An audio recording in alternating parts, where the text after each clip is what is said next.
Wewe mjukuu wa Mwana Marundi, najua umekosa kazi ya kufanya.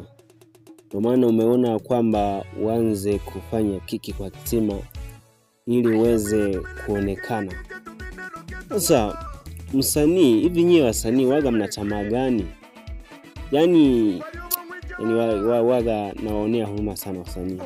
Sasa wewe msanii umeshaisha, halafu unatafuta kiki kwa msanii mwenzio.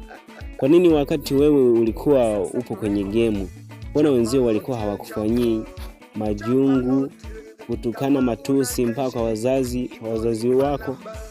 Sasa wewe sasa hivi kisima ni msanii ambaye anaimba vizuri, halafu wewe umeanza sasa kumutukana, yani hakuwezi, yani maneno mengi. Wewe mjukuu, unajua wewe mjukuu nilikuwa kubali sana.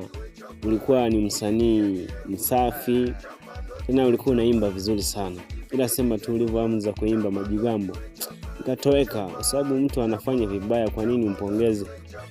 Na ulikuwa msanii wangu sana, yani sana.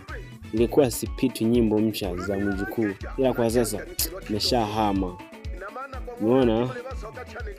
Kwa hiyo nyewe wasanii, bora ukiona tu muziki umekushinda, si unaenda kulima au unaenda kukaa kabisa nyumbani kulea watoto.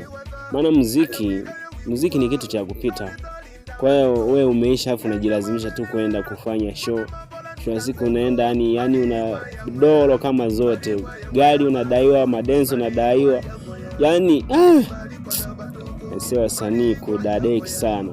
Mbona hamliziki nyewe wasanii? Haya, nisipoteze muda. Mimi naitwa Zeboy Nyanda Machia, watazamaji. Napatikana Tabora. Namba yangu ni ile tu kwamba ni 0650 37 unanipata Zeboy Nyanda Machia, Msukuma namba 1, au sio?